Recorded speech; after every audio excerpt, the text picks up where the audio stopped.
তুই এখানে ঘুমাচ্ছিস কেন? তুই সোফায় গিয়ে ঘুমা। আমার সঙ্গে ঘুমানোর এত শখ তোর? যা সোফায় গিয়ে ঘুমা। কিন্তু কেন? আপনি আমার ওয়াইফ আর আমি আপনার হাজব্যান্ড। তাহলে আমি সোফায় কেন ঘুমাবো? হাজব্যান্ড মানে তুই কি ভেবেছিস এই বিয়ে আমি তোর সঙ্গে সংসার করার জন্য করেছি? মোটেও না। এই বিয়েটা আমার করতে হয়েছে আব্বুর প্রেশারের জন্য। তাছাড়া তোর মতো গরিব ফকিন্নিকে আমি বিয়ে করব? তাহলে আপনি আমাকে বিয়ে করলেন কেন? আপনি তো আগেই নিষেধ করে দিতে পারতেন। শুধু শুধু আমার জীবনটা এভাবে নষ্ট করলেন কেন? এখন কি তোকে জবাবদিহিতা করতে হবে নাকি? আমার আমার সঙ্গে বেশি কথা বলিস না। বুঝতে পারলি তো? তোর মুখটা আমার দেখতে ইচ্ছে করে না। ছোট লোক কোথাকার একটা। আবির এখনো বুঝতে পারেনি কেন তাকে এভাবে অপমান করতেছে ইরা। আবির নিজেও এই বিয়েতে রাজি ছিল না, কিন্তু তাকে বাধ্য করা হয় এই বিয়েতে। আবির ইরার বাবার বিশ্বস্ত একজন মানুষ। আবির গরিব পরিবারের একটা সন্তান। আবিরের বাবা ইরার বাবার ব্যবসায়িক প্রতিষ্ঠানের সামান্য একটা কর্মচারী, আর আবির সেই প্রতিষ্ঠানেরই ক্যাশ কাউন্টারে তার দায়িত্ব পালন করে। আবির একজন সৎ মানুষ, সে এই দায়িত্বের সঙ্গে কখনোই বেইমানি করেনি। সেজন্য ইরার বাবা তাকে এত বেশি বিশ্বাস করে, সেজন্য ইরার সঙ্গে আবিরের বিয়ে দিয়ে দেয়। কারণ হিসেবে সে বলেছে এই সময়ে এরকম বিশ্বস্ত একজন মানুষ পাওয়া খুবই কঠিন, তাই সে আবিরের মতো একটা ছেলেকে তার মেয়ের হাজবেন্ড হিসেবে বেছে নিয়েছে। কিন্তু ইরা এটা কোনোভাবেই মানতে রাজি নয়। সে আবিরকে কখনোই তার হাজবেন্ড হিসাবে মেনে নিবে না, এটা সে ক্লিয়ারভাবে বলেছে। আমার তো কোনো দোষ ছিল না। আমি তো এই বিয়েতে রাজি ছিলাম না। কিন্তু আঙ্কেল আমাকে জোর করে আপনার সঙ্গে বিয়ে দিয়েছে। কিন্তু আপনি তো চাইলে আমাকে বিয়ে না করতে পারতেন। কিন্তু আপনি কেন আমাকে বিয়ে করলেন? কারণ হচ্ছে, যদি আমি তোকে বিয়ে না করতাম তাহলে বাবা হয়তো অন্য কারোর সঙ্গে আমার বিয়ে ঠিক করতো। কিন্তু আমি এখন বিয়ে করতে চাই না। আর আমি যাকে বিয়ে করতে চাই সে অন্য কেউ। তাই তো বাধ্য হয়ে তোর মতো ছোট লোককে বিয়ে করেছি। কারণ এখন আর আমার কোনো সমস্যা হবে না। আব্বু আমাকে বলতে আসবে না যে বিয়ে করো, কেউ আমাকে দেখতেও আসবে না। সময় মতো তোকে ডিভোর্স দিয়ে আমি নাহিদকে বিয়ে করব। ইরার মুখে অন্য একটা ছেলের কথা শুনে আবির অনেক কষ্ট পায়। তার কপালে যে এরকম দুঃখ ছিল সে ভাবতে পারেনি। ছোট থেকেই অনেক কষ্ট করে এই পর্যায়ে এসেছে, কিন্তু তার জীবনটা যে এভাবে নষ্ট হয়ে যাবে, ছন্নছাড়া হয়ে যাবে, সে কল্পনাও করতে পারেনি। ইরার হাতে পুতুল হয়ে থাকতে হবে আবিরকে, কারণ আবিরকে সে ডিভোর্স দিবে সময় মতো। আপনি আমাকে এভাবে বলির পাঠা না বানালেও পারতেন। আমার জীবনটা এভাবে ধ্বংস করে দেওয়াটা কি আপনার উচিত হয়েছে? প্রত্যেকটি মানুষের জীবনে একবারই ফিরে আসে। প্রথম বিয়ের মতো দ্বিতীয় বিয়েও কখনো হয় না। কিন্তু আপনি আমার সঙ্গে এরকম প্রতারণার ফাঁদ পেতে রেখেছেন, সেটা আমি জানতাম না। দেখ, বেশি কথা বলিস না। এমনিতেই সারাটা দিন একটু বিছানায় পিঠ লাগাতে পারিনি। এখন আমাকে ঘুমাতে দে। তুই গিয়ে সোফায় ঘুমিয়ে পড়। আর আমাকে জ্ঞান দিতে আসিস না। আমার সঙ্গে কম কথা বলবি। জোর করে তো আর ভালোবাসা পাওয়া যায় না। বাস্তবতাই মেনে নিতে হচ্ছে এখন আমাকে।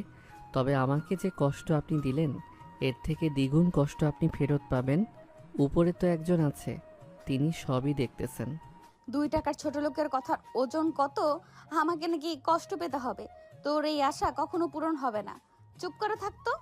যা, তোকে বললাম না বেশি কথা বলিস না আমার সাথে। আমার মাথা গরম হয়ে গেলে কিন্তু তোর অবস্থা খারাপ করে ফেলবো। ভালোভাবে বলতেছি, সোফায় গিয়ে ঘুমিয়ে পড়। না হলে কিন্তু ভালো হবে না। আবির আর ইরার সঙ্গে বেশি কথা না বলে সে সোফায় গিয়ে ঘুমিয়ে পড়ল। আবির সারা রাত তার চোখের পাতা এক করতে পারেনি। সে শুধু ভেবে গেছে তার সঙ্গে যে এরকম অন্যায় হবে সেটা কল্পনাও করতে পারেনি। এখন এই বিষয়টা সে না পারতেছে কাউকে বলতে, আর না পারতেছে সইতে। আবির সকালে ঘুম ভাঙতে সে বুঝতে পারল সকাল হয়ে গেছে। সে তড়িঘড়ি করে রেডি হয়ে তার কাজে চলে গেল। এদিকে ইরা ফ্রেশ হয়ে হাত মুখ ধুয়ে তার ভার্সিটিতে চলে গেল। ভার্সিটিতে গিয়ে তার বান্ধবীদের সঙ্গে দেখা করে তার বান্ধবী তাকে ট্রল করতে লাগলো। কি রে ইরা, শুনলাম কালকে নাকি তোদের দোকানের একটা কর্মচারীর সঙ্গে তোর বিয়ে হয়েছে। এতই কি খারাপ চেহারা হয়ে গেছে নাকি তোর? তোর চয়েসে তো ফকিনীর মতো কেন সামান্য একটা কর্মচারীকে বিয়ে করলি? দেখ, না জেনে না বুঝে আবল তাবল কোনো কথা বলবি না। এটা একটা ট্রিক্স। বাবা আমাকে অনেক দিন হলো বিয়ের জন্য চাপ দিচ্ছে, কিন্তু আমি নাহিদকে ভালোবাসি। সেটা তো তুই জানিস, কিন্তু বাবা নাহিদকে একদম পছন্দ করে না। এখন আমি এমন কাউকে বিয়ে করা উচিত যাকে আমার ইশারায় নাচাতে পারবো, যা বলবো তাই শুনবে। তাই জন্য আমি আবিরকে বিয়ে করেছি। কালকে ওকে ধমক দিয়ে সোফায় শুইয়েছি, আমার কথায় ওঠে আর বসে। তাই বলে এরকম সহজ সরল একটা ছেলেকে বলির পাঠা বানালি? ওরা তো সাধারণ ঘরের ছেলে, ওদেরও তো একটা আশা থাকে নাকি? যদি বিয়ে করতেই হতো তাহলে সরাসরি নাহিদের সঙ্গে পালিয়ে যেতি। তোর বাবা কিছুদিন পর এমনিতেই সব মেনে নিত। সেটা না করে তুই একটা সহজ সরল মধ্যবিত্ত ঘরের সন্তানকে তোর জালে ফাঁসিয়ে দিলি।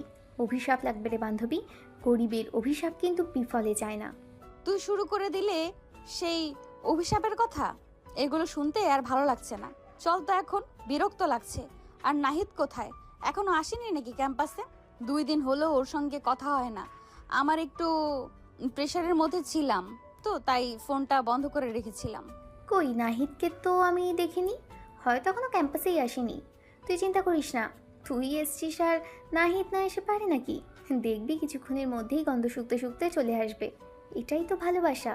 কিন্তু নাহিদ ছেলেটা ইদানিং কেমন যেন একটা হয়ে গেছে, ওকে দেখে আমার একটু সন্দেহ হয়। কেমন সন্দেহ? খুলে বলতো। তোর কথার আগা মাথা কিছুই বুঝতে পারলাম না আমি। আচ্ছা বাদ দে, এখন এই সমস্ত কথা বলার সময় নেই। আগে চল ক্লাসে যাই। একটু পরে মাহিম স্যারের লেকচার আছে, যদি যেতে লেট হয় না তাহলে দেখবি কথা শোনাবে আমাদের।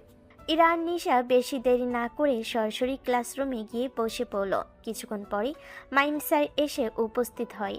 মাইম স্যার অনেকক্ষণই লেকচার দেয়। ক্লাস শেষ হতে সবাই ক্যাম্পাসের মাঠে আড্ডা দিতে শুরু করে।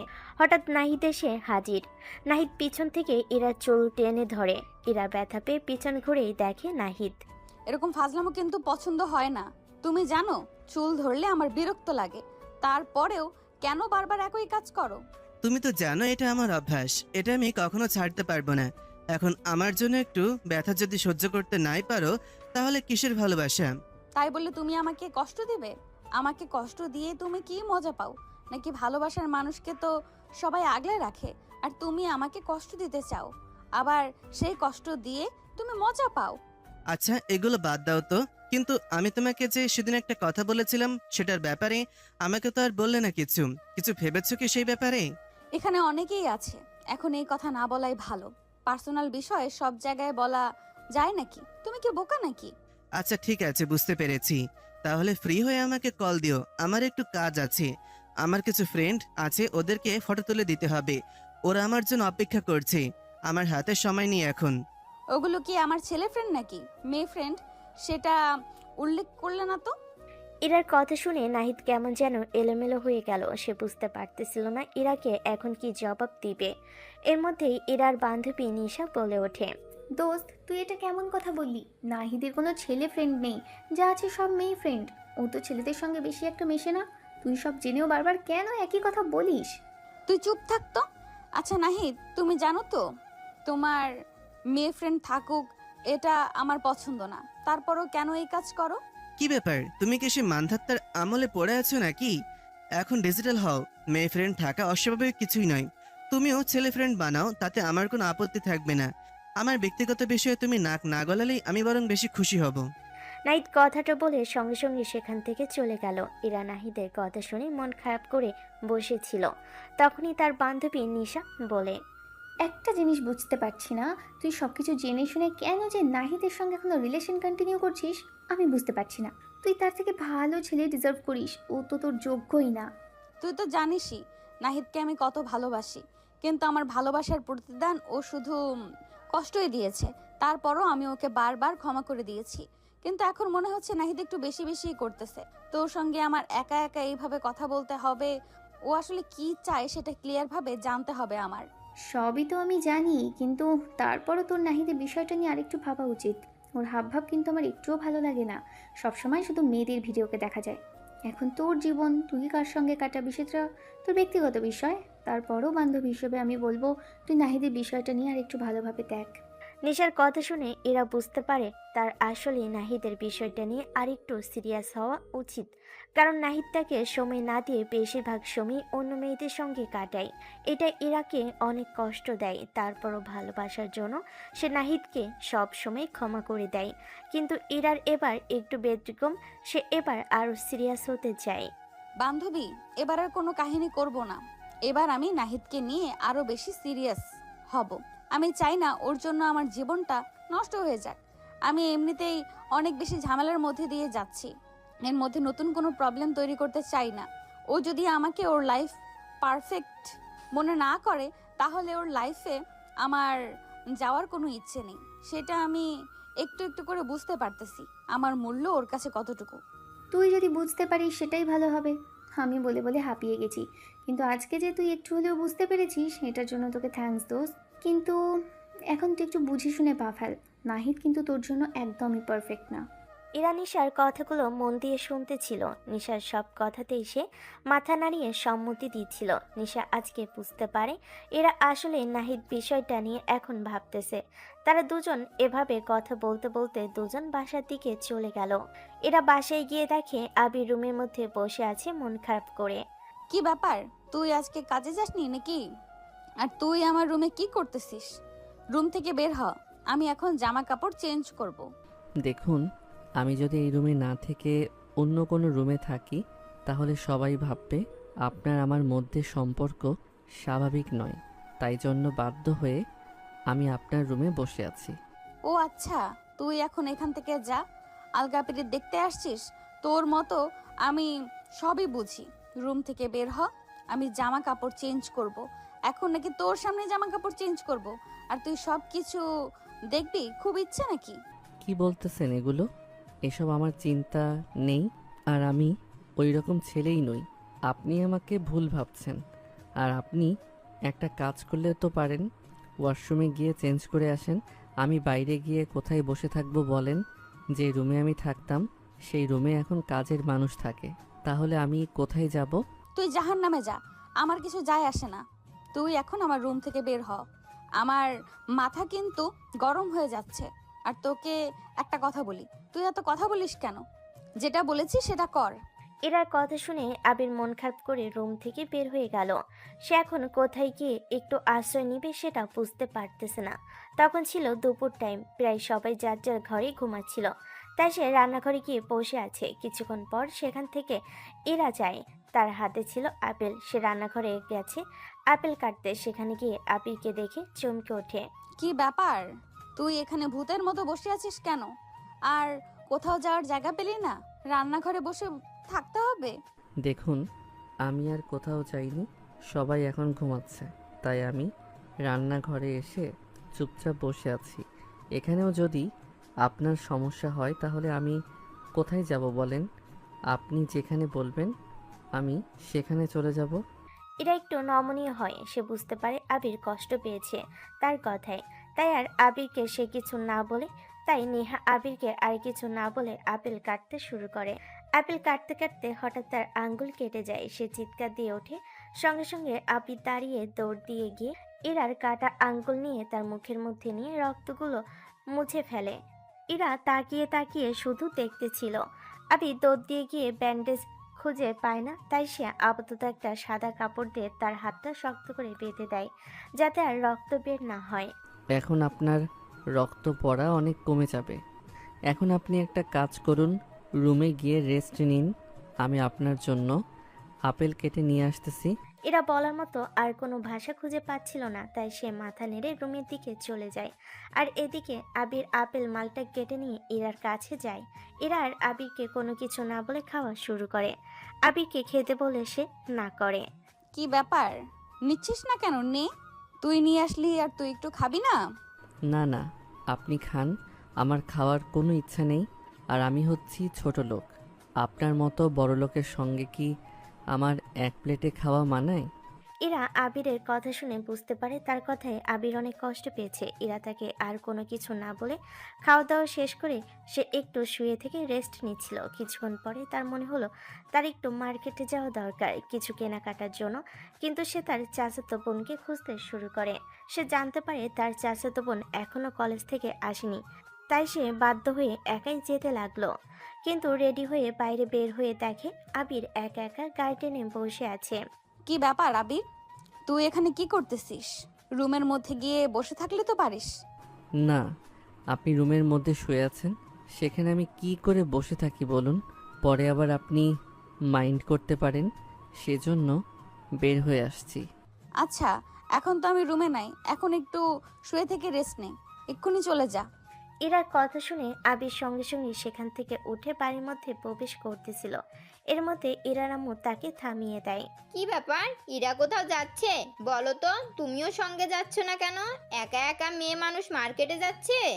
আন্টি, আমাকে তো কিছুই বলে নাই সে কোথায় যাচ্ছে, তাই আমি আর তাকে জিজ্ঞেস করি নাই কিছু।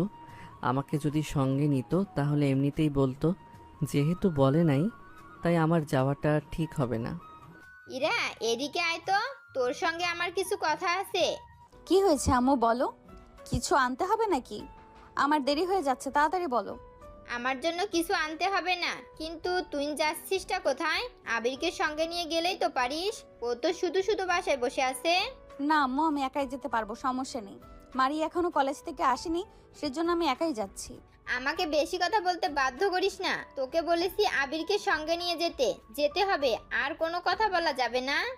ইরা তার আম্মুর সাথে কোনো কথা না বলে আবিরকে রেডি হয়ে আসতে বলে। আবির প্রথমে যেতে চাচ্ছিল না, কিন্তু ইরা তার আম্মুর জোড়াজড়িতে রেডি হয়ে বের হয়ে আসে। তারপরে দুজন মার্কেটের দিকে যেতে শুরু করে। দেখুন, পরে আবার বলবেন আমি ইচ্ছা করে যাচ্ছি, এটা কিন্তু ঠিক হবে না। আপনি কিন্তু আমাকে যেতে বলেছেন। তুই একটু বেশি কথা বলিস। তোকে কি আমি বলেছি নাকি? নিজের মনে মনে কথা তৈরি করিস নাকি তুই? না, আপনি তো এমনিতেই আমাকে দেখতে পারেন না, কখন আবার কি বলে ফেলেন আমাকে, সেজন্য আমি আগে থেকেই বলতেছি। আবিরের সরল মনের কথা শুনে ইরা বুঝতে পারে সে হয়তো আবিরকে একটু বেশি বকাবকি করে সবসময়, সেজন্য আবির তাকে দেখে সবসময় ভয়ে ভয়ে থাকে। কিন্তু ইরা যেন এখন একটু নরম হয়ে গেছে। সে আর আগের মতো আবিরের সঙ্গে খারাপ ব্যবহার করে না। সে বুঝতে পেরেছে তার খারাপ ব্যবহারের জন্য আবির অনেক কষ্ট পেয়েছে। তাই আবিরকে সঙ্গে নিয়ে মার্কেটে যায় ইরা। সেখানে গিয়ে অনেকক্ষণ কেনাকাটা করার পর সে ভাবে যে আবিরকেও কিছু কিনে দেওয়া উচিত। তাই সে আবিরকে একটা শার্ট, 2টা টি-শার্ট আর 2টা প্যান্ট গিফট করে। আসার পথে নাহিদের সঙ্গে দেখা হয়ে যায় ইরার। কি ব্যাপার, তুমি এই অসময়ে মার্কেটে এসেছো কেন? আর এই ছেলেটাকে তোমার সঙ্গে? আবার দেখতেছি ওকে মার্কেট করে দিচ্ছ। তোমার নতুন বিএফ নয় তো? সাবধানে কথা বলো, কোথায় কোন কথা বলতে হয় সেটাও তো তুমি জানো না। ম্যানারলেস একটা। আর এটা কে তোমাকে বলতে বাধা নেই, কিন্তু তুমি আমাকে এইভাবে কথা বলতে পারলে কিভাবে? আমি তো কখনো তোমার এইরকম আঘাত দিয়ে কথা বলিনি। আরে তুমি সিরিয়াস হয়ে যাচ্ছ কেন? আমি তো তোমার সঙ্গে একটু ফাজলামো করলাম। তুমি তো দেখছি রেগে যাচ্ছ, কিন্তু মার্কেটে কেন এসেছো? আমি কিছু কেনাকাটা করার জন্য সেজন্য মার্কেটে এসেছি। কেন, তোমার কোনো সমস্যা নাকি?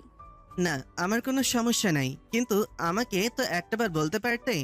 আমি তোমার সঙ্গে আসতাম, তা না করে তুমি একটা অচেনা ছেলেকে সঙ্গে করে নিয়ে এসেছো।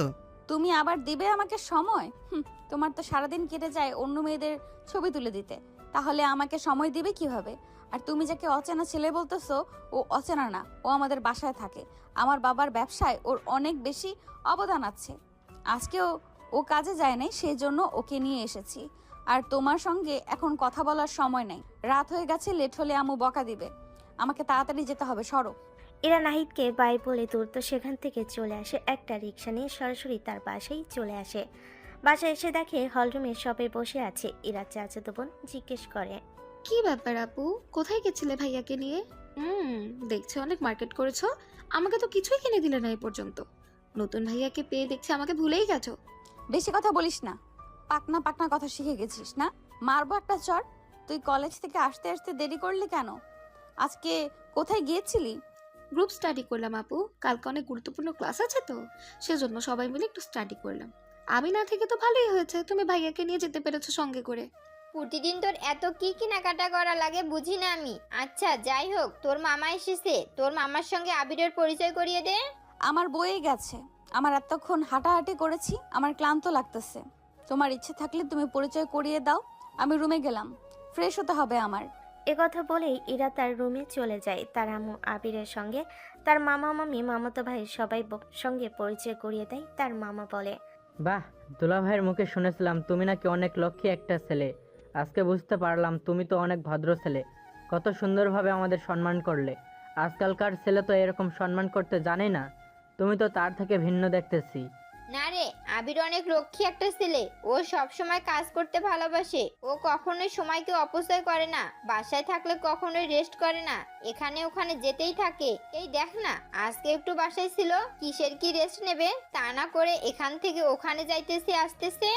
আপা তুই আসলে অনেক ভাগ্যবান মানুষ যে এত সুন্দর লক্ষ্মী একটা জামাই পেয়েছিস। আমাদের কপালে যে কি আছে আল্লাহ ভালো জানে। দুলা ভাই, আমাদের তো এখনো কোনো ট্রিটই দিলেন না। কি খাবা বলো? বাসায় অর্ডার করে দিব নাকি বাইরে গিয়ে খাবে? কি যে বলেন না ভাই, বাড়িতে তো সবসময় খাওয়া দাওয়া করি, একটু বাইরে গিয়ে খাওয়া দাওয়া করবো, আড্ডা দিব, মজা করব। আপনি দেখছি কিছুই বোঝেন না। আচ্ছা ঠিক আছে, রাগ করো না। তুমি যেখানে যেতে চাও সেখানেই খাওয়াবো তোমাকে, সমস্যা নাই।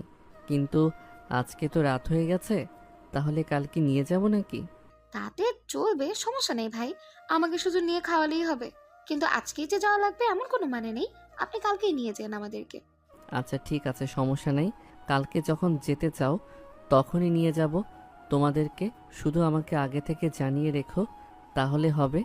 আচ্ছা ঠিক আছে দুলা ভাই, আপনি এখন রুমে যান, বাইরে থেকে এসে ক্লান্ত হয়ে গেছেন, একটু রেস্ট নিন, তারপর আপুকে সঙ্গে নিয়ে এসে খাওয়া দাওয়া করে তারপর আবার উপরে যাবেন। আবির সেখানে অনেকক্ষণ কথা বলার পর ভয়ে রুমের দিকে যাচ্ছিল আর ভাবতেছিল আবার না জানি ইরা তাকে কি বলে। সে ভয়ে ভয়ে রুমের ভিতর ঢুকতেছিল, এরই মধ্যে ইরা বলে ওঠে, কি ব্যাপার, এরকম চোরের মতো করে আছিস কেন রুমে ঢোকা বাদ দিয়ে? না, ভয় করতেছে, আবার যদি কিছু বলেন সেজন্য আগে থেকে সাবধান হয়ে নিচ্ছি। আচ্ছা তুই আমাকে একটা কথা বলতো, তুই কি বোকা সেজে থাকিস নাকি তুই আসলেই বোকা? তোকে কি আমি সবসময় বকা দেই নাকি? একটু চালাক হ, দুনিয়ায় বাঁচতে হলে নিজেকে চালাক করতে হয়। না, আমার চালাক হতে হবে না, আমি নিজেকে সহজ সরলভাবে রাখতে চাই। চালাক হলে তো অহংকার চলে আসবে নিজের মধ্যে। আমি চাই না আমার মধ্যে কোনো অহংকার থাকুক। আমি এভাবে থাকতেই স্বাচ্ছন্দ্য বোধ করি। এতে যদি কেউ আমাকে বোকা ভাবে বা অপমান করে তাতে আমার কোনো যায় আসে না, আমি এটাতেই কমফোর্ট। আচ্ছা তোর যেটা ভালো মনে হয় সেটাই কর, তোর সঙ্গে আমার অতিরিক্ত কথা বলার কোনো লাভ নেই। আমি কি আজকে তাহলে এখানেই ঘুমাবো নাকি বাইরে গিয়ে অন্য কোথাও ঘুমাবো? তুই কি পাগল হয়ে গেছিস নাকি? তুই যদি বাইরে গিয়ে ঘুমাস তাহলে আব্বু আম্মু তো সবকিছু জেনে যাবে, তখন তো আমাকে সবাই খারাপ ভাববে যে আমি তোকে রুম থেকে বের করে দিয়েছি। তার থেকে তুই সোফায় ঘুমা, কিন্তু বেশি কথা বলবি না, চুপচাপ ঘুমিয়ে থাকবি। আবির আর কোনো কথা না বাড়িয়ে খাওয়া দাওয়া করে শেষ করে সোফায় ঘুমিয়ে গেল, কারণ কালকে তাকে সকাল সকাল শোরুমে যেতে হবে। এমনিতেই আজকে যায়নি, সেজন্য তার অনেক টেনশন হচ্ছে। ইরাও তার মতো ঘুমিয়ে গেল। সকালে ঘুম ভাঙতে ইরার চোখে পড়ে যে আবির ঘরে নেই। তার চাচাতো বোনকে জিজ্ঞেস করলে সে বলে শোরুমে গেছে। ইরাও খাওয়া দাওয়া শেষ করে দ্রুত ভার্সিটির উদ্দেশ্যে রওনা হয়ে গেল। ভার্সিটি গিয়ে সর্বপ্রথম নাহিদের সঙ্গে দেখা হয়। নাহিদ বলে, আজকে তো লেট হলো কেন তোমার? খুব ব্যস্ত সময় পার করছো নাকি তুমি ওই ছেলেটার সঙ্গে? তুমি আসলে একটা অমানুষ, তোমাকে কালকে বলার পরেও আবার সেই একই কথা রিপিট করে বলতেছো। তুমি কি আমাকে বিশ্বাস করো না নাকি? তোমাকে বিশ্বাস করে আমার কোন লাভ আছে নাকি? মেয়ে মানুষকে একটু ভরসা নেই, কখনকার প্রেমে পড়ে যাই, ঠিক ঠিকানা নাই। সবাইকে নিজের মতো ভেবো না, বুঝতে পেরেছো? আমি কি তোমার মতো নাকি? তুমি তো সব সময় মেয়েদের ভিড়ের মধ্যে আঠার মতো লেগে থাকো। আমাকে কখনো দেখেছো ছেলেদের সঙ্গে আড্ডা দিচ্ছি? আমি তো সবসময় আমার বান্ধবীর সঙ্গে থাকি। কি ব্যাপার, আমাকে নিয়ে কি কথা হচ্ছে? আমার বদনাম করছিস নাকি দুজন মিলে? না, তোর কেন বদনাম করব? তোর জন্য তো আজকে এর এই অবস্থা। সবসময় ওর কানের কাছে সে আমার নামে আজে বাজে কথা বলিস। সাবধানে কথা বলিস, নিজের মতো কি সবাইকে ভাবিস নাকি? তুই গুটিবাজ হতে পারিস, আমি না। আমি যেটা বলি সত্যি কথা বলি, আমি কখনো মিথ্যা বলে বিভ্রান্ত করি না কাউকে। আর তুই কেমন সেটা পুরো ইউনিভার্সিটির মেয়েরা জানে। তুই কি বলতে চাচ্ছিস আমি লজ্জা মেয়েদের সাথে থাকলে কি সবাই লজ্জা হয়ে যায় নাকি? যদি তাই হয় তাহলে তো তুই আর ইরা আরো বড় লজ্জানি। তোকে বলেছিলাম না, এখন শুনছিস তো ওর কথা? ওর কথার কোনো আগামাথা আছে? মুখে যা আসছে তাই বলছে, কোনটা ভালো কোনটা মন্দ কিচ্ছুই বুঝছে না। আচ্ছা এতক্ষণ ধরে যে আমি আর তুমি কথা বলতেছি, আমার যে আঙ্গুল কেটে গেছে সেখানে ব্যান্ডেজও করেছি, সেটা কি একবারও তোমার নজরে পড়েছে? কিরে, হাত কাটলো? কোনো কিছু কাটতে হলে যে একটু দেখে শুনে কাটতে হয়, সেটা কি জানো না নাকি? শুধু শুধু আঙ্গুলটা কেটে ফেলেছ, তোমার মনোযোগ কোথায় থাকে আমি সেটাই বুঝতে পারি না। এমনিতেই ঠিক হয়ে যাবে, চিন্তার কোনো কিছু নেই, ওষুধ খেলেই হবে। বাহ, তুমি যে এত সুন্দর করে আমাকে সান্ত্বনা দিবে সেটা আমি কল্পনাও করতে পারিনি। অবশ্য তোমার থেকে এর থেকে বেশি কিছু আশা করাও বোকামি, আর সেই বোকা হচ্ছে আমি। আমার মতো বোকা এই পৃথিবীতে আর একটাও নেই। তা না হলে কি তোমার মতো ছেলের সঙ্গে আমি প্রেমের সম্পর্ক থাকে? দোস্ত, আমার সব কথা কি এখন মিলে যাচ্ছে নাকি? তোকে বলেছিলাম না, নাহি তোর জন্য পারফেক্ট না। ওর কথা ঠিক নেই। তোর সঙ্গে কথা বলতে আসলে শুধু ঝগড়া লাগে, কিন্তু যখন অন্য মেয়েদের সঙ্গে কথা বলে তখন মনে হয় মুখ দিয়ে মধু ছাড়ে। বাদ দে তো, এখন এখান থেকে চল। ওর সঙ্গে কথা বললে তো শুধু মেজাজ খারাপ হবে। না, বাদ দেবো কেন? আজকে তার শেষ দেখে যাব আমি। নাহিদ, অনেক সহ্য করেছি, আর না। আজকে তোমাকে আমি ক্লিয়ার করে একটা কথা বলতেছি। আজকে থেকে তোমার সঙ্গে আমার আর কোনো সম্পর্ক নেই। তোমার সঙ্গে আমি ব্রেকআপ করে দিলাম। তোমার মতো তুমি থাকো, আমি আমার মতো। বুঝতে পেরেছি তো, নতুন কাউকে পেয়ে গেছো সেই জন্য তো আর আমাকে ভালো লাগছে না। সমস্যা নেই, এটা যদি তোমার সিদ্ধান্ত হয় তাহলে আমার আপত্তি কেন? তোমার সঙ্গে জোর জবরদস্তি করার কোনো প্রশ্নই আসে না। এরা দ্রুতই সেখান থেকে চলে যায় নিশাকে নিয়ে। এরা বুঝতে পেরেছে নাহিদ তার জন্য পারফেক্ট লাইফ পার্টনার হতে পারবে না। সে ভুল একটা মানুষকে চুজ করে ফেলেছিল, কিন্তু সঠিক মানুষকে সে মূল্য দিতে পারেনি। সবসময় তাকে অপমান করেছে, তার ভালোবাসা থেকে দূরে সরিয়ে রেখেছে। যে ভালোবাসা পাওয়ার যোগ্য সে পেয়েছে অপমান, লাঞ্ছনা আর দুঃখ। আর যে ভালোবাসা পাওয়ার যোগ্য না সে পেয়েছে ভালোবাসা। যদি আমাকে একটা কথা বলতো, তোর যে বিয়ে হয়ে গেছে সেটা তুই নাহিদকে বলিসনি কেন? বলিনি, তাই এই অবস্থায় যদি বলতাম তাহলে হয়তো এতক্ষণে আমার গায়ে হাত তুলতে। ওকে দিয়ে একটুও বিশ্বাস নেই। ওকে যদি আগেই বলতি তাহলে ওর রূপ এতক্ষণে তুই দেখে ফেলতি, কারণ ওর আসল রূপ অনেক ভয়ানক। সারাদিন মেয়েদের সঙ্গে ঘোরাফেরা করে, আর নেশাখোর পোলাপানের সঙ্গে ওর বন্ধুত্ব। যাই হোক, তুই ওর থেকে সাবধানে থাকিস। ও কিন্তু মোটেও ভালো ছেলে নয়। এখন কিন্তু ও খারাপ কিছু করলেও করতে পারে। সমস্যা নেই, আমিও দেখব ও কি করতে পারে। আরও আগে এই জন্য বলিনি, আমি একটা সময়ের অপেক্ষা করতেছিলাম। সময় আসলে তখন ওকে বুঝিয়ে বলতাম, কিন্তু তার আগেই যে ও এত খারাপভাবে নিজেকে উপস্থাপন করবে সেটা আমি বুঝতে পারিনি। তবে ভালো হয়েছে, ও আমাকে আগেই বলে দিয়েছে। কিন্তু একটা খারাপ মানুষের জন্য আমি একটা ভালো মানুষকে কষ্ট দিয়েছি। আবিরের টাকা নিয়ে মধ্যবিত্ত পরিবারের সন্তান, তারপরও ওর মন অনেক ভালো। আমি এত বকাবকি করার পরেও ও আমার সেবা করে। আমার হাত কেটে যাওয়ার পরে দৌড়াদৌড়ি করে ব্যান্ডেজ না পেয়ে কাপড় নিয়ে এসে আমার হাত বেঁধে দেয়। আমাকে আপেল মালটা কেটে খাওয়ায়, যত্ন নেয় আমার। আর আমি কি না ওকে কষ্ট দিয়েছি? আর যে আমাকে কষ্ট দেয় তাকে আমি ভালোবাসা দিয়েছি। নিজের প্রতি এখন ঘৃণা হচ্ছে আমার। তুই যে বুঝতে পেরেছিস সেটাই অনেক কিছু। এখন তুই ভেবে দেখ, ওই ছেলেকে ডিভোর্স দিবি নাকি ওর সঙ্গে সম্পর্ক কন্টিনিউ করবি। ওর সব কিছু ঠিক আছে, কিন্তু ওর মতো বিচ্ছি একটা ছেলেকে আমি কিভাবে হাজবেন্ড হিসেবে মেনে নেব বল? পিচ্ছি তো কি হয়েছে? তোর কথা শুনে তো বুঝলাম যথেষ্ট পরিমাণ ম্যাচিওর্ড। বাস্তবতা ও অনেক আগেই শিখে গেছে। ও কষ্ট করতে জানে। পিচ্ছি একটা ছেলের কাঁধে তার সংসার ডিপেন্ড করে। তোর এত খারাপ ব্যবহারের পরেও ও কোনো রিয়াক্ট করেনি, তার মানে তুই বুঝতে পারছিস না? নিশার কথা শুনে ইরা শুরু করে তার কথাগুলো উপলব্ধি করতেছে। সে এখন আসলে মনে করতেছে আবির পিচ্ছি হলে কি হবে, এর মধ্যে সততা আছে, বিশ্বস্ত একজন। এই সময়ে ওর মতো ছেলে পাওয়া ভাগ্যের ব্যাপার। তবে কি আজকে ইরা আবিরের সঙ্গে সম্পর্ক পূর্ণ স্থাপনের চেষ্টা করবে? আচ্ছা দোস্ত, বাদ দে। এখন চল তাহলে ক্লাসে যাই। ক্লাস শেষ করে কিছুক্ষণ আড্ডা দিয়ে তারপরে বাসার দিকে চলে যাব। না দোস্ত, আমি আজকে ক্লাস করব না। আমার বিরক্ত লাগতেছে। আমি এখন বাসায় যাব, আমার ঘুমাতে হবে। আচ্ছা ঠিক আছে, বুঝতে পারছি। এখন তুই তাহলে বাসার দিকে যা, তোর সঙ্গে কালকে দেখা হবে। তার বান্ধবীর সঙ্গে কথা শেষ করে সে বাসার উদ্দেশ্যে রওনা হয়ে গেল। রিক্সা নিয়ে সোজা বাসে গিয়ে নামলো রুমের মধ্যে। যাওয়ার আগে হলরুমের সবাই তাকে জিজ্ঞেস করে এত তাড়াতাড়ি কেন বাসে চলে এসেছে। সে কাউকে কোনো উত্তর না দিয়ে সোজা তার রুমে চলে যায়। তার মামি জিজ্ঞেস করে, কি ব্যাপার আপা, এরা একদম কিছু না বলে রুমের মধ্যে চলে গেল কেন? ও এমনই, সবসময় শুধু জেদ করে। হয়তো ভার্সিটিতে গিয়ে ভালো লাগেনি তাই বাসায় চলে এসেছে। এটা ওর জন্য নতুন কিছু না। কিন্তু আপা, এটা বলা ঠিক হবে কিনা আমার ইরাকে সন্দেহ হয়। আমার মনে হয় আবিরের সঙ্গে ওর সম্পর্ক ভালো না। আবিরের সঙ্গে ঠিকমতো কথা বলে না। আবিরও দেখি ইরাকে দেখে ভয় ভয় থাকে। কি বলিস? আমি তো এই বিষয়ে কিছুই জানি না। আমি তো জানতাম বিয়ের পরে ওদের মধ্যে সব কিছু ঠিক হয়ে গেছে। তুই কি আসলে শিওর? আমি 100% শিওর হয়ে বলতেছি, কারণ আমি আবিরকে সোফায় শুয়ে থাকতে দেখেছি। কিন্তু তোমাকে বলিনি বিষয়টা, যদি তুমি মাইন্ড করো সেজন্য। ইরার মামির মুখে এই কথা শুনে ইরার আম্মু অবাক হয়ে গেল। সে বুঝতে পারছে না আসলে কি এটা সত্যি নাকি সে ভুল কিছু দেখছে। সে আরও একবার কনফার্ম হওয়ার জন্য জিজ্ঞেস করে, কিন্তু তারপরও একই কথা বলে। এবার ইরার আম্মু সন্দেহ হতে শুরু করে। সে একটু একটু করে বুঝতেছে এখন ইরা কেন আবিকে সবসময় ধমকায়, কিন্তু ইরা এখন ঘুমিয়ে আছে, সেই জন্য কেউ তাকে ডাকতে চায় না। কি ব্যাপার আবির, তুমি আজকে এত তাড়াতাড়ি বাসায় চলে এসেছো কেন? শরীর খারাপ নাকি তোমার?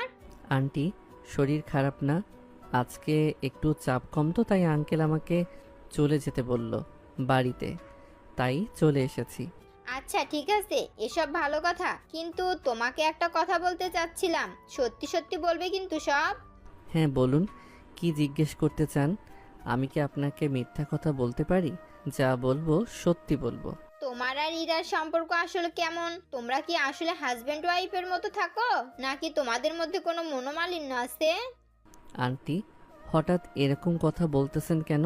কিছু হয়েছে নাকি? ইরা আপনাকে কিছু বলেছে? না, ও আমাকে কিছু বলেনি, কিন্তু আমার সন্দেহ হচ্ছে তোমাদের দুজনের আচার আচরণ দেখে আমার মনে হচ্ছে কোনো একটা ঝামেলা চলতেছে তোমাদের মধ্যে। না আন্টি, সেরকম কিছুই না, আপনি হয়তো ভুল ভাবতেছেন। আমাদের মধ্যে তো সব কিছু ঠিকই আছে, কিন্তু সে আমার থেকে সিনিয়র তো, তাই একটু প্রবলেম হচ্ছে। তবে ওই রকম কিছু না, কয়েকদিন গেলে এমনিতে সব ঠিক হয়ে যাবে। আর আপনি এই বিষয় নিয়ে চিন্তা করতেছেন কেন? ইরার আম্মুর মুখে কথাটা শোনার পর আবি থমকে যায়। সে অনেক কষ্টে কোনোভাবে আম্মুকে বোঝাতে সক্ষম হয় যে তাদের মধ্যে কোনো ঝামেলা নেই, সব কিছু ঠিক আছে। কিন্তু আসলে কি সব কিছু ঠিক আছে? আবি ইরাকে বাঁচাতে মিথ্যার আশ্রয় নিল, কিন্তু সে কখনোই মিথ্যা কথা বলতো না। আজকে ইরার জন্য তাকে মিথ্যা কথা বলতে হলো। আচ্ছা ঠিক আছে বাবা, সারাদিন কাজ করেছো, এখন একটু রুমে গিয়ে রেস্ট করো, তারপরে তোমাকে খাওয়া দাওয়ার জন্য ডাকতেছি আমি। আচ্ছা ঠিক আছে আন্টি, আমি রুমে আছি, কোনো দরকার হলে আমাকে ডাকবেন। কথাটা বলে আবি তার রুমের দিকে চলে যায়। কিন্তু সে ভাবছিল সবাই কি তাহলে আসলেই বুঝে গেছে যে ইরার মধ্যে আর তার মধ্যে সম্পর্কে আসলে ঠিক নেই? সেটা ভাবতে ভাবতে রুমের মধ্যে প্রবেশ করলো। রুমের মধ্যে ঢুকে দেখে ইরা শুয়ে ঘুমাচ্ছে। মায়াবতী মুখটা দেখে আবির অপলক দৃষ্টিতে তাকিয়ে থেকে উপভোগ করতেছে আর মনে মনে বলতেছে, একটা মেয়ে কি এত সুন্দর আর কিউট হতে পারে? মুগ্ধ হয়ে ইরার মুখের দিকে তাকিয়ে আছে। আবির সোফায় শুয়ে পড়ে একটু রেস্ট নেওয়ার জন্য। কিছুক্ষণ পর ইরার ঘুম ভেঙে যায়। ইরা তাকিয়ে দেখে আবির শুয়ে আছে। এই আবির, কিরে ঘুমিয়ে গেছিস নাকি? না ঘুমাইনি, বলুন, কিছু বলবেন আমাকে? আমার পাশে এসে একটু বস, তোর সঙ্গে একটু কথা আছে। ইরার কথা শুনে আবির অবাক হয়ে গেল। সে বুঝতে পারতেছে না তাই কি করা উচিত, কারণ ইরা তো আবিরকে দেখতে পায় না। কি হয়েছে বলুন? আপনি তো আমাকে এভাবে কখনোই ডাকেন না, তাহলে আজকে কি এমন হলো বুঝতে পারলাম না। কেন, আমি তোকে ডাকতে পারি না? আমি ডাকলে কি সমস্যা? না, কোনো সমস্যা না, বলুন আপনি কি বলতে চান। আপনি কি এখনই ডিভোর্স চাচ্ছেন নাকি সমস্যা নেই? আপনি যখন বলবেন আমি করে দিতে পারবো, চিন্তা করবেন না আপনি। আবিরের মুখে ডিভোর্সের কথা শুনে ইরা তেলে বেগুনে জ্বলে ওঠে, আবিরকে ধমকাতে শুরু করে। ইরা আবিরের হাত ধরে টান দিয়ে নিয়ে বিছানার উপর শুয়ে দিয়ে আবিরের শরীরের উপর শুয়ে পড়ে ইরা। আবির অবাক হয়ে তাকিয়ে আছে ইরার দিকে। আবিরের হাত পা কাঁপতেছিল, তার মুখ দিয়ে কোনো কথা বের হচ্ছিল না। ইরা বলে, কি ব্যাপার, তুই কি ভয় পেয়ে গেলি নাকি? কোনো কথাই বলতেছিস না, কিছু তো বল। না মানে আপনি আমার সঙ্গে এরকম করতেছেন কেন? কেন আমি এরকম করব না তো কে করবে এরকম? আমি তো তোর ওয়াইফ, তোর সঙ্গে আমি রোম্যান্স করব না তো কি পরপুরুষের সাথে রোম্যান্স করব নাকি? আমি সেটা বলতে চাইনি, আমি বলতে চাচ্ছি যে আপনি তো আমাকে ডিভোর্স দিবেন, তাহলে আবার আমাকে এখন কাছে টেনে নিচ্ছেন কি জন্য সেটা জানতে চাচ্ছি। তোকে আমি আগে যা কিছু বলেছি সব কিছু এখন ভুলে যা। আজকে থেকে আবার নতুনভাবে শুরু করতে হবে। তোকে আমি অনেক কষ্ট দিয়েছি, অনেক খারাপভাবে কথা বলেছি, কিন্তু আর নয়। ইরার মুখে এরকম অনুতপ্ত কথা শুনে আবির অবাক হয়ে গেল। ইরার হঠাৎ এরকম পরিবর্তন দেখে আবির বুঝতে পারছিল না এটা কি আসলেই ইরা নাকি অন্য কেউ। আচ্ছা ঠিক আছে, বুঝতে পারছি, আমাকে এখন যেতে দিন, আমি ঘুমাবো। তুই কি এখন আমাকে একটু অ্যাটিটিউড দেখানোর চেষ্টা করতেছিস নাকি? আমি তোর সঙ্গে ভালোবাসা দিয়ে ভদ্রভাবে কথা বলতেছি, আর তুই দেখতেছি আমার সঙ্গে উল্টো ব্যবহার করতেছিস। আপনি ভুল ভাবছেন, আপনি তো আমাকে হাজবেন্ড হিসেবে মেনে নেন নাই, তাহলে আপনার সঙ্গে কিভাবে আমি এই সম্পর্ক করব? তুই আসলে বেশি কথা বলিস। কে বলেছে আমি তোকে হাজব্যান্ড হিসেবে মেনে নেইনি? আমি এতক্ষণ যাবৎ যে তোর সঙ্গে রোমান্টিক রোমান্টিক কথা বলতেছি, সেটা শুনে তুই কি বুঝতে পারছিস না নাকি আমি তোকে মেনে নিয়েছি কি নেই নাই? আবির সেখান থেকে উঠে চলে যাবে, হঠাৎ ইরা তাকে টান দিয়ে নিয়ে এসে বিছানায় শুইয়ে দেয়। তার দুই হাত শক্ত করে ধরে তার উপরে উঠে বসে কিস করতে শুরু করে। আবিরও ইরাকে শক্ত করে ধরে তার বুকের সঙ্গে জড়িয়ে নেয়। এভাবেই তারা দুজন অনেকক্ষণ একজন আরেকজনকে কিস করতেছিল, ভালোবাসছিল। হঠাৎ আবির ইরাকে উপর থেকে নামিয়ে বিছানার উপর শুইয়ে দিয়ে ইরার উপরে আবির উঠে পড়ে, তাকে আদর করতে শুরু করে। দুজনে উত্তেজনার ভালোবাসার পরম পর্যায়ে আছে, দুজন দুজনকে সর্বোচ্চ ভালোবাসা দেয়। এভাবেই তারা অনেকক্ষণ সময় কাটানোর পরে আবির ইরার উপর থেকে সরে যায়। দুজন ঘেমে একাকার, ফ্যান দিয়েও তাদের ঘাম যেন শেষ হচ্ছিল না। ইরা জিজ্ঞেস করে, কিরে, কেমন লাগলো তোর? তুই তো আমাকে ভালোবাসতে চাইছিলি না, তাহলে হঠাৎ করে কি এমন হলো আমাকে এত এত বেশি ভালোবাসা দিয়ে ভরিয়ে দিয়েছিস? আপনি আমার ওয়াইফ, আপনাকে যদি আমি ভালোবাসা না দেই তাহলে কি অন্য মেয়েকে দেব নাকি? আমি শুধু আপনার ফাইল ডিসিশনের জন্য অপেক্ষা করতেছিলাম। আমি ভেবেছিলাম আপনি আমাকে ডিভোর্স দিবেন, তারপরও আমি আপনাকে ভালোবেসে গেছি একান্তভাবে। কিন্তু আজকে যখন আপনি আমাকে ভালোবাসার কথা বললেন, আপনি আমাকে হাজবেন্ড হিসেবে মেনে নিয়েছেন এটা বললেন, তখন আমি আর নিজেকে ধরে রাখতে পারিনি। তাই আপনার সঙ্গে এত সুন্দর মধুর রোমান্টিক সময় কাটালাম। তাহলে এই ব্যাপার, আমি তোর সঙ্গে অন্যায় করেছি, সেটার জন্য তুই আমাকে মাফ করে দিস। হাজব্যান্ড ওয়াইফের মধ্যে নো সরি, কিন্তু আজকে থেকে আপনাকে আমি আর কোনো ছেলের সঙ্গে সহ্য করতে পারবো না। আপনি শুধু আমার হয়ে থাকবেন। এটা নিয়ে তোর কোনো চিন্তা করতে হবে না। আজকে থেকে আমি শুধু তোর, তুই শুধুই আমার। আমার জীবন সঙ্গী হিসাবে এখন আমি শুধু তোকেই চাই। তাহলে নাহিদ, আপনি তার সঙ্গে রিলেশন করতেন, ও যদি এখন এই বিষয়টা নিয়ে অনেক ঝামেলা করে তখন? কোনো সময় আমার সামনে ওর কথা বলবে না। ওর সঙ্গে আমি ব্রেকআপ করে দিয়েছি। ওর মতো স্বার্থপর কেউ আমার জীবনে থাকার থেকে তোর মতো বোকা সহজ সরল একজন থাকাই অনেক কিছু। এর মধ্যে হঠাৎ বাইরে থেকে ইরার আম্মু তাদেরকে খাওয়ার জন্য নিচে আসতে বলে। তারা আর বেশি দেরি না করে দ্রুত নিজেদেরকে ঠিক করে নিয়ে খাবার টেবিলে চলে যায়। আবির, কালকে তোমার শোরুমে যেতে হবে না। কালকে কোনো চাপ থাকবে না। আমি অন্য কাউকে দিয়ে কাজগুলো হ্যান্ডেল করার চেষ্টা করব। তুমি বাসায় থাকো, এরাকে সময় দাও। বিয়ের পর থেকে তো ঠিকমতো ওকে সময় দিতে পারো না। আঙ্কেল, আপনার তো কষ্ট হয়ে যাবে, আমি গেলে ভালো হবে। আমি শুধু শুধু বাসায় থেকে কি করব বলেন? রাতে আসলে তো দেখা হবেই। দুলা ভাই, এই সুযোগ কিন্তু বারবার আসে না। আপনাকে যেহেতু আপুর সঙ্গে থাকতে বলেছে, তাকে সময় দিতে বলেছে, আপনি সেটাই করুন। দুইজন মিলে একটু রোমান্টিক টাইম স্পেন্ড করুন। এই তুই কি বলতেছিস? আব্বু আম্মু আছে, সবাই এখানে বসে আছে, তার মধ্যে তুই কথা বলতেছিস? তোর কি জ্ঞান বুদ্ধি কোনোদিনও হবে না? আবির, তুমি এটাই করো। বিয়ের পর থেকে তো ইরাকে সময় দিতে পারো না, সব সময় ব্যস্ত থাকো। ও তো ওর ভার্সিটি নিয়ে ব্যস্ত থাকে। কালকে না হয় দুজনে একটু বাসায় টাইম স্পেন্ড করো, তোমাদের ভালো লাগবে। আরে আমি বলছি, দুলা ভাই আমার কথা শুনলে তো। কিন্তু দুলা ভাই, আপনার কি মনে আছে কালকে কিন্তু আমাকে নিয়ে ঘুরতে যেতে হবে? হ্যাঁ, কেন মনে থাকবে না?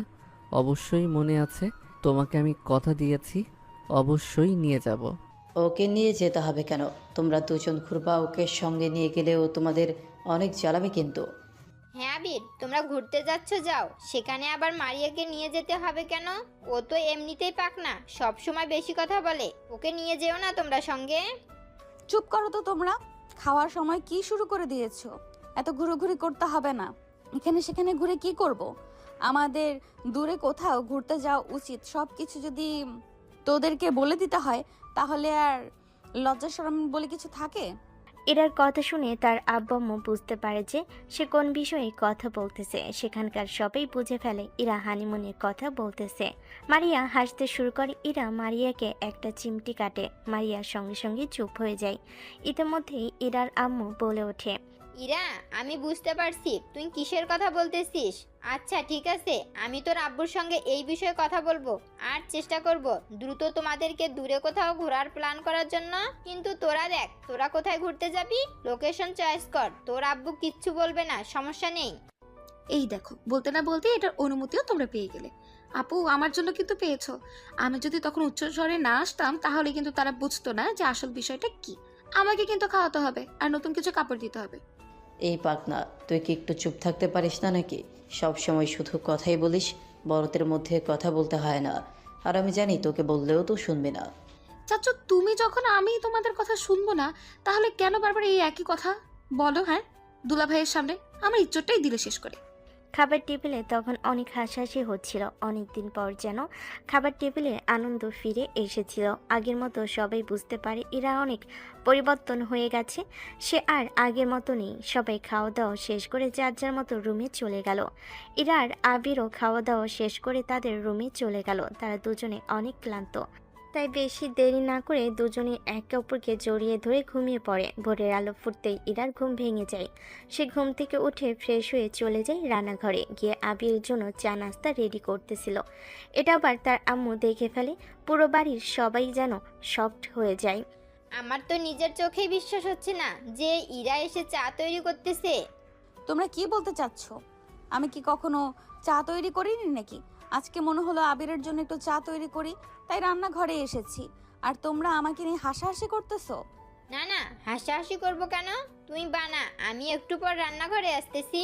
কি ব্যাপার আপু, শুধু নিজের হাজবেন্ডের জন্য চা বানাচ্ছ? আমাদের জন্য একটু বানাও, আমরাও তো টেস্ট করে দেখি তোমার হাতের চা কেমন হয়। নিজের চা নিজের হাতে বানিয়ে খা। আমি কি তোদের জন্য চা বানাবো নাকি? তুই চা পারলে নিয়ে নে, আমি শুধু চাটা বানালাম আবিরের জন্য। বাবা, নিজের হাজবেন্ডের জন্য চা বানাতে পারছো আর আমাদের জন্য একটা কাপ চা বানিয়ে দেবে না? শুনে খারাপ লাগলো। এই পাকনা শর্ত এখান থেকে, শুধু কথা বলেই যাস, চুপ করে থাকতে পারিস না? নিজে নিজে বানিয়ে খা, সর এখান থেকে। ইরা মারিয়াকে পাশ কাটিয়ে তার রুমের দিকে চলে গেল। রুমে গিয়ে দেখে আবির রুমের মধ্যে নেই। এদিক ওদিক তাকালে তাকে কোনোখানে না দেখে ডাকা শুরু করে। কিছুক্ষণ পরে আবির ডাকে সাড়া দেয় যে সে গোসলখানায় আছে। সে গোসল করে ফ্রেশ হয়ে বের হলে দেখে ইরা তার জন্য চা নিয়ে এসেছে।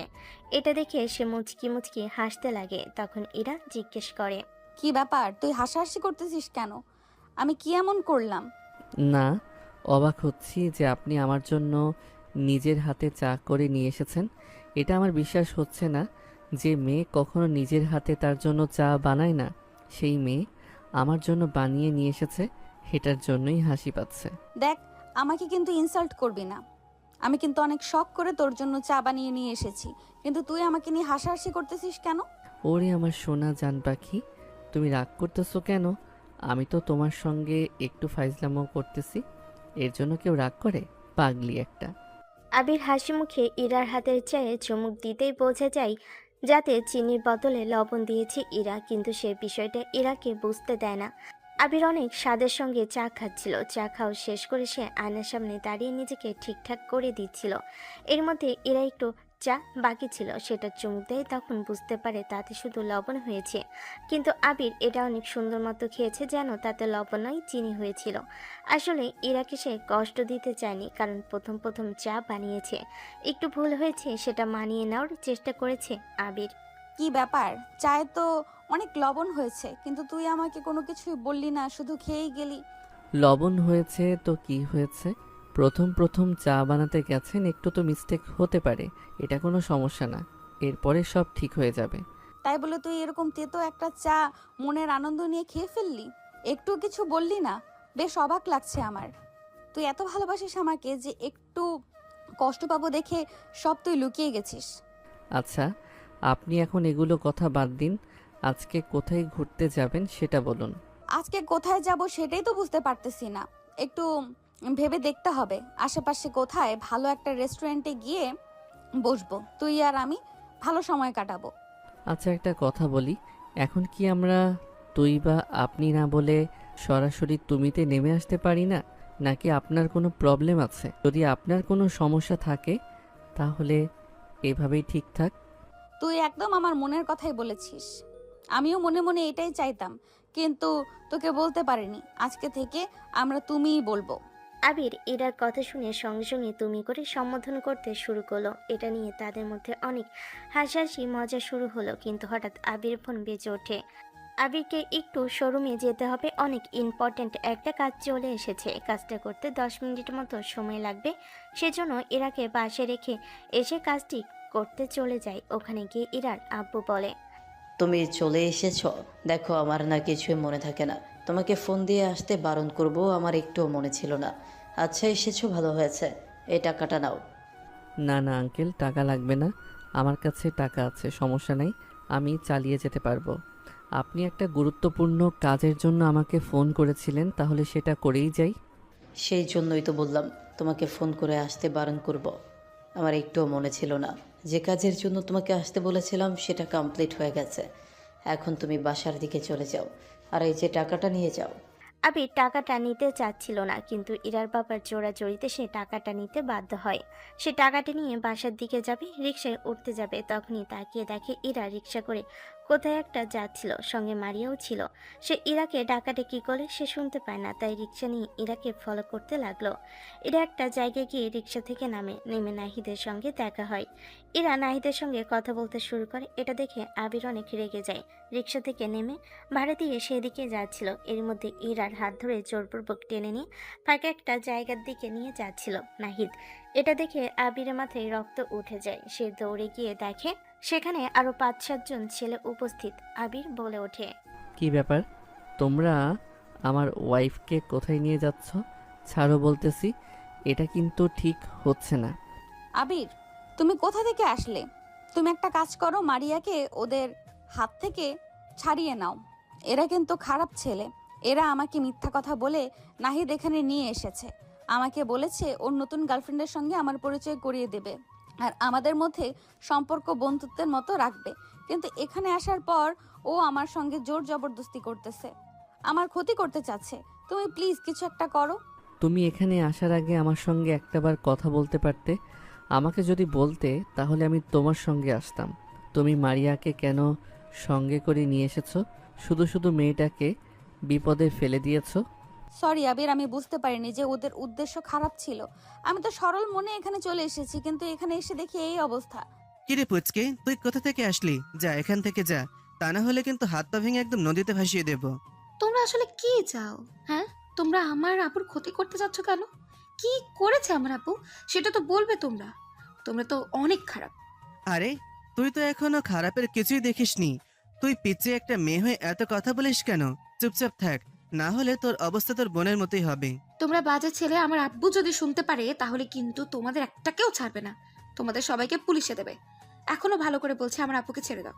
এই মেয়েটা তো অনেক বেশি কথা বলছে। তোকে যদি আর একটাবার কিছু বলতে শুনেছি তাহলে কিন্তু তোর অবস্থা খারাপ করে ফেলবো। পিচ্ছি মেয়ে দেখে কিছু বলতেছি না, আমার ধৈর্যের পরীক্ষা নিস না।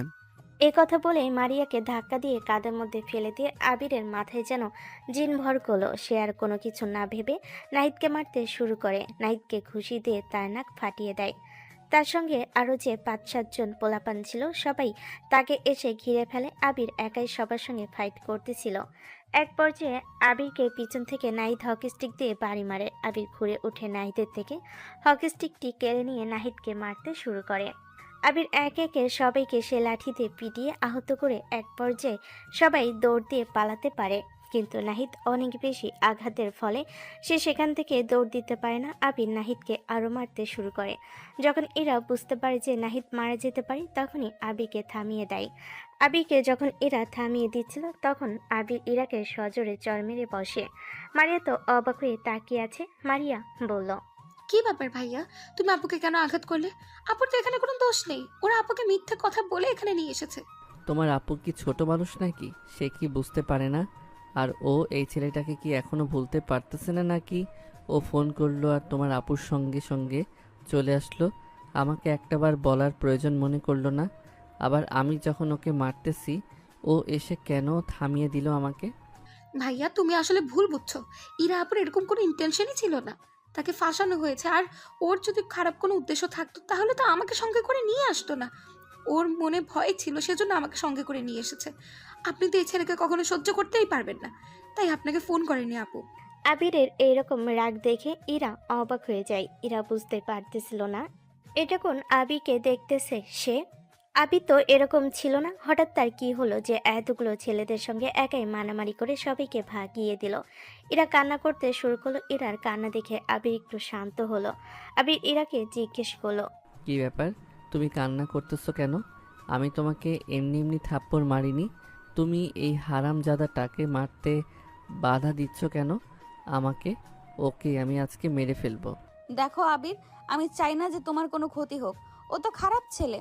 ওকে যদি তুমি মেরে ফেলো তাহলে তো তোমার নামে পুলিশ কেস হবে। তখন আমার কি হবে বলো? সেজন্য আমি তোমাকে বাধা দিচ্ছিলাম। চলো এখান থেকে। ওর শাস্তি ও পেয়ে গেছে। এখানে আর এক মুহূর্ত থাকবো না আমরা। হ্যাঁ ভাইয়া, প্লিজ চলুন, এখানে আর থাকা যাবে না। আমাদের যদি আরো ছেলেপেলে নিয়ে আসে তাহলে সমস্যা হয়ে যাবে। তাড়াতাড়ি এখান থেকে চলুন। দুজন সেখান থেকে আবিরকে নিয়ে চলে যায়। একটা রিক্সা নিয়ে বাসায় যেতে যাবে, এর মধ্যে হঠাৎ আবিরের হাতের দিকে তাকিয়ে দেখে ওর হাত কেটে রক্ত বের হচ্ছে। তাই এরা বাসায় না গিয়ে সরাসরি ডাক্তারের কাছে যায় আবিরের হাতটা ব্যান্ডেজ করার জন্য। সেখানে গিয়ে আবিরের হাত ব্যান্ডেজ করা শেষ হলে তারা রিক্সা নিয়ে আবার বাসার দিকে চলে আসে। তাদের ফিরতে ফিরতে প্রায় সন্ধ্যা হয়ে গেছিল। তখন বাড়ির হলরুমে সবাই উপস্থিত ছিলেন। সবাই টিভি দেখছিল আর আড্ডা দিচ্ছিল। এর মধ্যে সেখানে রয়ে যায় ইরা, আবির, মারিয়া। আবিরের হাতে ব্যান্ডেজ দেখে সেখানে থাকা সবাই অবাক হয়ে যায়। ইরার আম্মু জিজ্ঞেস করতে শুরু করে, কি ব্যাপার বাবা, তোমার কি হয়েছে? তোমার হাত ব্যান্ডেজ করা কেন? আর ইরা, তোর জামা কাপড়ের, মারিয়ার জামা কাপড়ে ময়লা লেগে আছে কেন? কি হয়েছিল সত্যি করে বলতো? তোরা কি রোডে অ্যাক্সিডেন্ট করেছিলি নাকি? আবির, ইরা কেউই তার আম্মুর প্রশ্নের উত্তরে জবাব দিতে পারছিল না। সবাই চুপচাপ হয়ে দাঁড়িয়ে আছে। ইরার বাবা তাদের এইরকম চুপচাপ দেখে অনেক রেগে যায়। মারিয়া আর চুপচাপ থাকতে পারে না, ইরার বাবাকে বলতে লাগলো, চাচু, আপুর ভার্সিটির একটা ছেলে ওকে মিথ্যে বলে আপনার ফাঁকা জায়গায় নিয়ে আপুর ক্ষতি করতে চেয়েছিল, কিন্তু কপাল ভালো সেখানে আবির ভাই উপস্থিত হয়ে গেছে। আবির ভাইয়া না থাকলে অনেক বড় ক্ষতি হয়ে যেত আজকে। কি এত বড় সাহস? কার যে আমার মেয়েকে ক্ষতি করতে চেয়েছিল? ওই ছেলেটার নাম বল, ওর ঠিকানা বল, আজকে ওকে মেরে ফেলবো। মারিয়া, তোর আব্বুকে ফোন দে। তোর আব্বুর আজকে তো চলে আসার কথা। ফোন দিয়ে শোন তোর আব্বু কোথায় আছে। দেখো, এখন উত্তেজিত হয়েও না, আগে বিষয়টা নিয়ে একটু ভাবো। কি হয়েছে বিস্তারিত ভালোভাবে শোনো। কোনো কিছু না ভেবে না শুনে উল্টাপাল্টা কিছু করে ফেলো না, পরে আবার হিতে বিপরীত হয়ে যেতে পারে। হ্যাঁ চাচু, ওরা ভালো না, ওরা অনেক খারাপ। ওদের অনেক লোক আছে, ওদের সঙ্গে সহজে তোমরা পেরে উঠবে না। ওদের সঙ্গে গ্যাঞ্জাম করতে যেও না, যা হওয়ার সেটা তো হয়েই গেছে। এই উত্তেজনার মুহূর্তেই হঠাৎ সেখানে উপস্থিত হয় মারিয়ার আব্বু আর মারিয়ার আম্মু। তারা দুজনেই অন্য একটা বিভাগে চাকরি করে। তারা আবিরের বিয়েতেও আসতে পারে নাই, কিন্তু এখন ছুটি রয়েছে, সেজন্য বাসে এসে শোনে এরকম অবস্থার কথা। তখনই তার মাথা গরম হয়ে যায়। তাদের বাড়ির মেয়ের সঙ্গে এরকম আচরণ তারা মেনে নিতে পারতেছে না। কার এত সাহস ভাইয়া বলেন? আমার কিন্তু মাথায় রক্ত উঠে যাচ্ছে। আবার আমাদের পরিবারের জামাইকে ওরা মারধর করেছে। আব্বু, তুমি তো মাত্রই আসলে, একটু ঠান্ডা হও, আগে বিস্তারিত শোনো।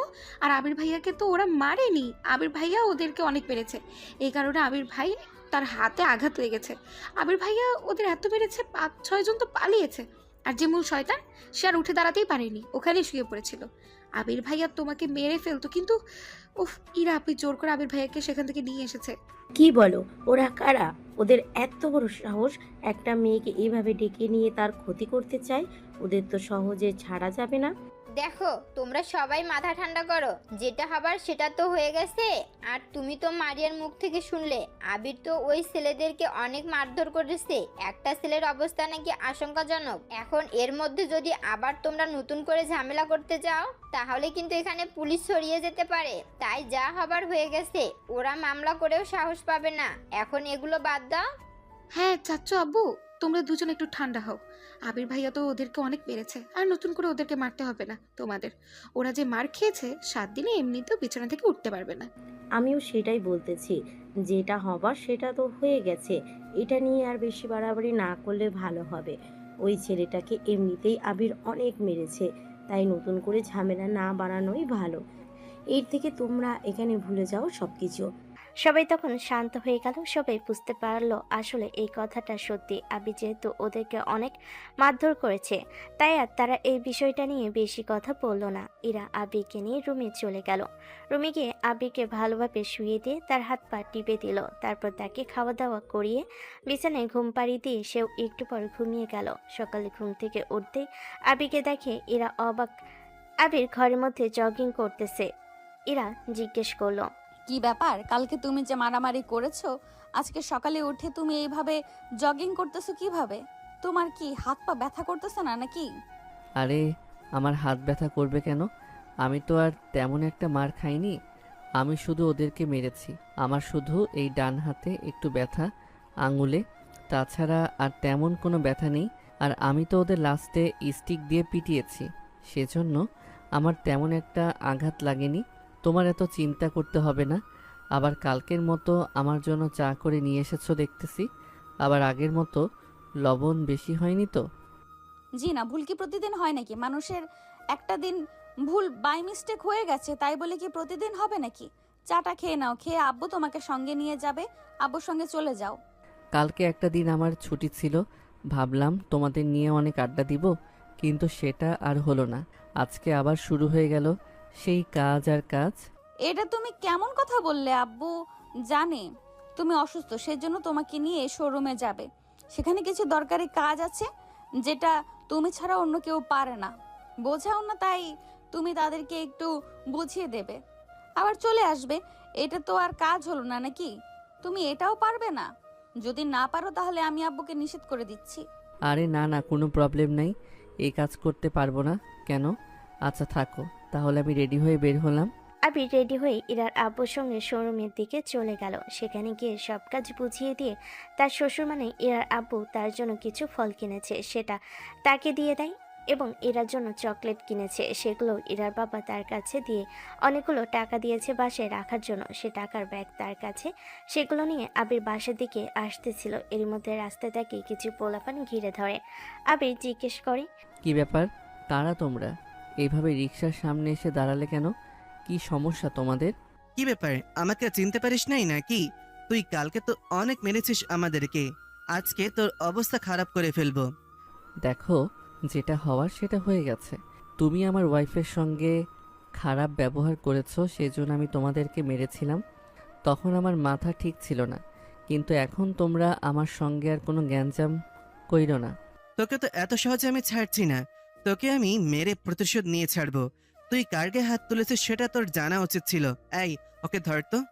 এই বলে সবাই আবিকে রিক্সা থেকে টেনে নিচে নামিয়ে মারধর করতে শুরু করলো। এদিকে তার টাকার ব্যাগ আরো কিছু জিনিসপত্র রিক্সার উপরে ছিল, সেটার উপর কারোর খেয়াল হয়নি। আবিকে তারা অনেক মারতেছিল। আবিরের নাক মুখ দিয়ে রক্ত বের হচ্ছিল। সে শুধু একটা কথাই ভাবছিল, টাকার ব্যাগের কথা। সেখানে অনেক টাকা ছিল, সেজন্য সে খুব কষ্টে তাদের সঙ্গে মারধর করতে থাকে। কিন্তু তারা সংখ্যায় বেশি ছিল, তারপরও আবার চেষ্টা করেছে মালগুলো প্রতিহত করার জন্য। অনেক চেষ্টা করে সবাইকে একটু দূরে সরিয়ে দেয় আবির।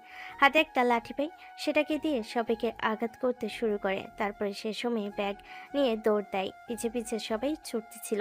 এর মধ্যে অনেক মানুষ সেখানে চলে আসে। তার মধ্যে আবির একটা পরিচিত লোক ছিল।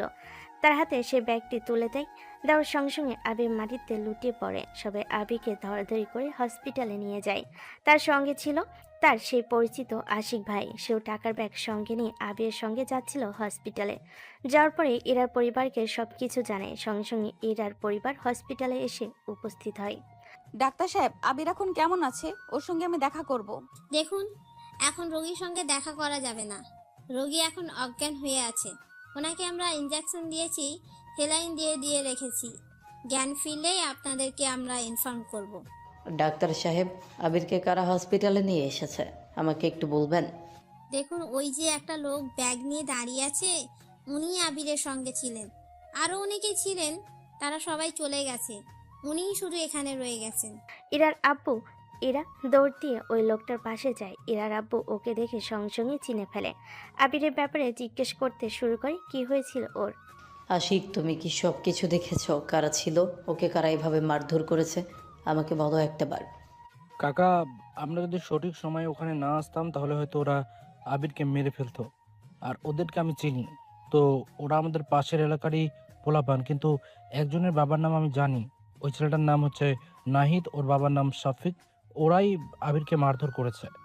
আমি তোদের সবাইকে সেদিন বললাম যে ওকে একটা শিক্ষা দিতে হবে, কিন্তু তোরা কেউ আমার কথা শুনলি না। আজকে দেখলি তো এর অবস্থা কি হয়। এখন আবিরের আব্বু আম্মুকে আমি কী জবাব দিব? আবিরের আব্বুকে আমি অন্য একটা জেলায় পাঠিয়েছি, সেখানে আমার শোরুম আছে।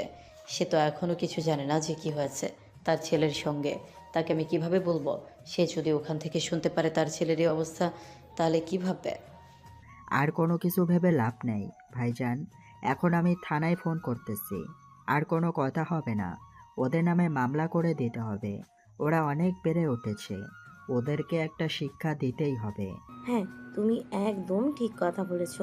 আর বেশি দেরি কইরো না, এখনই থানায় ওসিকে ফোন করো। ফোন করে বলো ঘটনাটা, তারা দ্রুত ব্যবস্থা নেবে। মারিয়ার আব্বু আর কোনো কিছু না ভেবে সরাসরি তাদের থানার ওসিকে ফোন করে ঘটনাটা খুলে বলে। থানার ওসিও বিষয়টার প্রমাণ নিয়ে দ্রুত ব্যবস্থা নিল। সে গিয়ে নাহিদকে তার বাসা থেকে ধরে ফেলল। সবাইকে ধরতে সক্ষম হয়েছে এবং তাদের নামে অ্যাটেম্প টু মার্ডার চার্জশিট হয়ে গেছে, কিন্তু লিখিত অভিযোগের জন্য তাদের একজনকে থানায় যেতে বলে। ওসি তাই মারিয়ার আব্বু সেখানে চলে যায় লিখিত অভিযোগ দিতে। এদিকে ইরা শুধু কান্না করতেছিল আবিরের জন্য। আবিরকে নিয়ে পুরো পরিবারের মাথায় একটা চিন্তার ভার নেমে আসলো। কিছুক্ষণ পর ডাক্তার আসলো। দেখুন, আপনারা আর কোনো চিন্তা করবেন না, রোগী এখন সুস্থ আছে। রোগীর তেমন কোনো একটা ক্ষতি হয়নি, কিন্তু তার শরীরে কিছু কিছু জায়গা হালকা পাতলা ক্ষতি হয়েছে। এটার জন্য কোনো সমস্যা নাই, আমরা ওষুধ দিয়ে দিয়েছি। এখন ব্যথা কম হবে। তাকে আপনারা বাসায় নিয়ে যেতে পারেন, বিলটা পরিশোধ করে দিয়ে। ডাক্তার সাহেব, আবিরের তো আর কোনো প্রবলেম হবে না তো? ও তো এখন ঠিকঠাক মতো চলাফেরা করতে পারবে? হ্যাঁ, রোগী এখন আগের মতোই চলাফেরা করতে পারবে, ওনার কোনো সমস্যা হবে না। কিন্তু ওনাকে এভাবে যারা মারধর করেছে তাদের বিরুদ্ধে কোনো ব্যবস্থাই নেননি আপনারা? হ্যাঁ, আমরা থানায় জানিয়েছি, তারা সবাইকে অ্যারেস্ট করেছে। এখন আমার ভাই লিখিত অভিযোগ দিতে গেছে, ওদের সবারই শাস্তি হয়ে যাবে। কিন্তু আমার চিন্তা হচ্ছে আবিরকে নিয়ে। এখন আর কোনো চিন্তা করার কারণ নেই, আপনারা রোগীকে বাসায় নিয়ে যেতে পারেন। উনি অনেক সুস্থ হয়ে আছেন, এখন ঠিক আছে, ভালো থাকবেন। আপনারা রোগী একটু খেয়াল রাখবেন। ডাক্তার চলে যেতে সেখানে সে উপস্থিত হয় আশিক। সে আবির দেওয়া সেই কালো ব্যাগটি ইরার বাবার হাতে তুলে দেয়। ইরার বাবা ব্যাগটা দেখে অবাক হয়ে যায়। তখন সে বুঝতে পারে আবির এই ব্যাগটা বাঁচানোর জন্য সে এত কষ্ট করেছে। এই ব্যাগটা আশিকের হাতে তুলে দিয়ে এসে অজ্ঞান হয়ে মাটিতে লুটিয়ে পড়েছে। তখন ইরার বাবা অবাক হয়ে যায় যে ঠিক এই কারণেই আবিরকে এত পছন্দ করে সে। এদিকে আবিকে বাসায় নিয়ে যাওয়ার ব্যবস্থা করতেছিল সবাই, আর এইদিকে থানায় মারিয়ার বাবা গিয়ে লিখিত অভিযোগ করার পরে সবার নামে অ্যাটেম্প টু মার্ডারের মামলা হয়। তাদের পরিবার অনেক রিকোয়েস্ট করার পরও সে মামলা তুলতে রাজি নয় মারিয়ার বাবা। সে থানা থেকে বেরিয়ে সোজা বাসায় চলে আসে। ওদিকে হাসপাতাল থেকে আবিরকে নিয়ে তারা সবাই বাসায় চলে আসে।